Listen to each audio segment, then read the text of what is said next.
بسم اللہ الرحمن الرحیم۔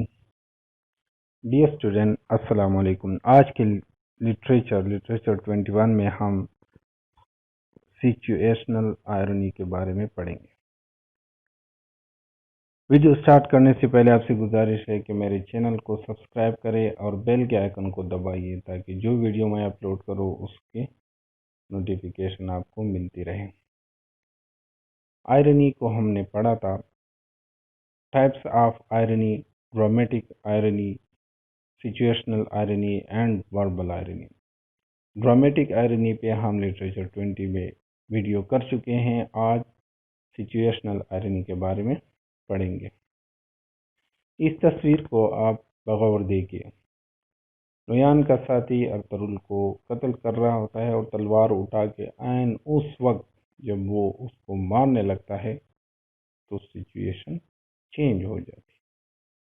کوئی بھی رائٹر سچویشنل آئرنی کا استعمال کرتا ہے اپنے لٹریری ورک میں سچویشن کو چینج کرنے کے لیے،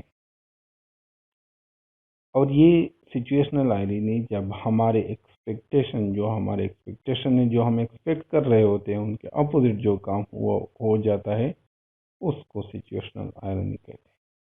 ہم دیکھ رہے ہوتے ہیں کہ نویان کا ساتھی تلوار اٹھا کے ارطغرل کو قتل کر رہا ہوتا ہے اور ہم اپنے دل پہ ہاتھ رکھ لیتے ہیں کہ وہ ان کو مار دیتا ہے، لیکن اس وقت حالات چینج ہو جاتے ہیں، ہمیں معلوم نہیں ہوتا، نہ ارطغرل کو معلوم ہوتا ہے نہ قتل کرنے والے کو معلوم ہوتا ہے، اور حالات چینج ہو جاتے ہیں۔ تو اس چینج کو سچویشنل آئرنی کہتے ہیں، یعنی جو وقوع پذیر ہو جاتا ہے وہ آپ کے ایکسپیکٹیشن کے، آڈینس کے ایکسپیکٹیشن کے بالکل مخالف ہوتا ہے اور اس کا نتیجہ ان کے بالکل اپوزٹ ہوتا ہے،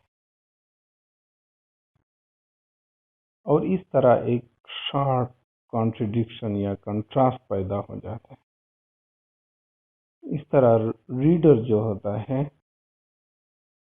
وہ ریئلٹی اور اپیرنس کے درمیان فرق کو محسوس کرنے لگتا ہے، یعنی ریڈر یا آڈینس دیکھ رہا ہوتا ہے کہ جو واقعہ ہو رہا ہے اور عین جو واقعہ ہو جاتا ہے، یعنی اس میں اس کو فرق محسوس ہو جاتا ہے، اور اس کا مقصد ہوتا ہے کہ سٹوری کو تیم کے ساتھ ایسوسیٹ۔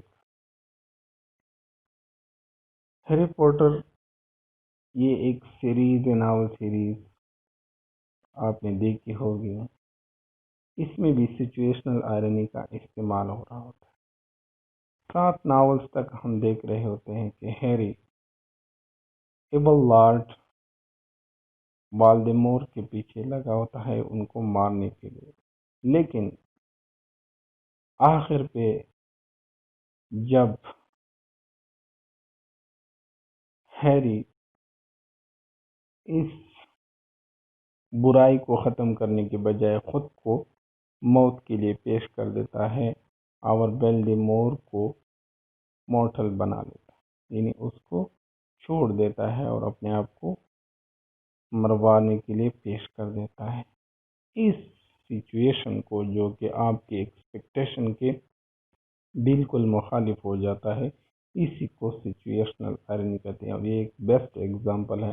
اس طرح جو ایک رائٹر اپنے تھیم میں، اپنے ناول میں، اپنے ڈرامہ میں کانفلکٹ اور کمپلیکسٹی پیدا کرتا ہے۔ فنکشن آف سچویشنل آئرنی پہ اگر بات کریں گے تو یہ ان یوزول یعنی اسٹرینجنس پیدا کرتا ہے کام میں، سینز میں، یعنی جو سینز ہو رہے ہوتے ہیں، جو کام ہو رہا ہوتا ہے اس میں ایک اسٹرینجنس لے کے آ رہا ہوتا ہے، یعنی جو بہاؤ کے ساتھ چل رہا ہوتا ہے وہ اس کو ایک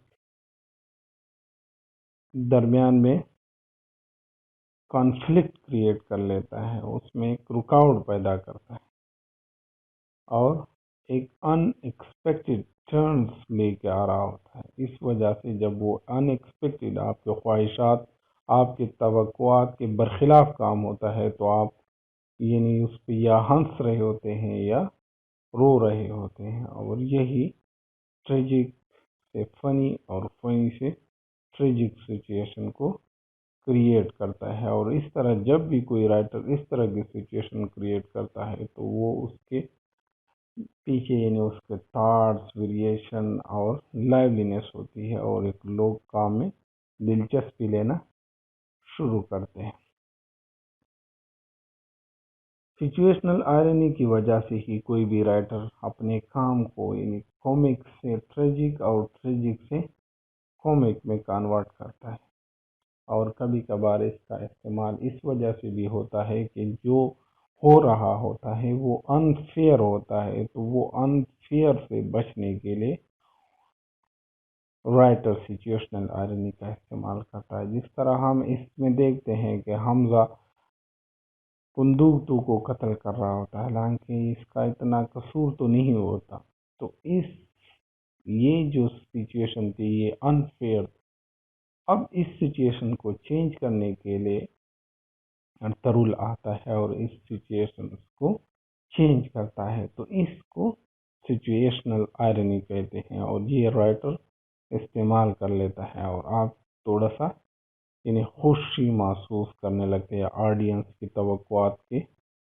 ابھی ادھر آڈینس کی توقعات یہی تھی کہ اس کو قتل کر لے گا، لیکن وہ ساتھ میں اس کو محسوس بھی کر رہے تھے کہ یہ انفیئر ہے، تو اس انفیئر سے بچنے کے لیے ارطغرل آتا ہے اور کندوتو کو بچا لیتا ہے۔ امید ہے آپ کو سچویشنل آئرن کی سمجھ آئی ہوگی۔ آپ سے گزارش ہے کہ لائک کرے، سبسکرائب کرے اور شیئر کرے، اور کوئی سجیشن ہو تو پلیز کمنٹ میں ضرور لکھیں۔ Thank you.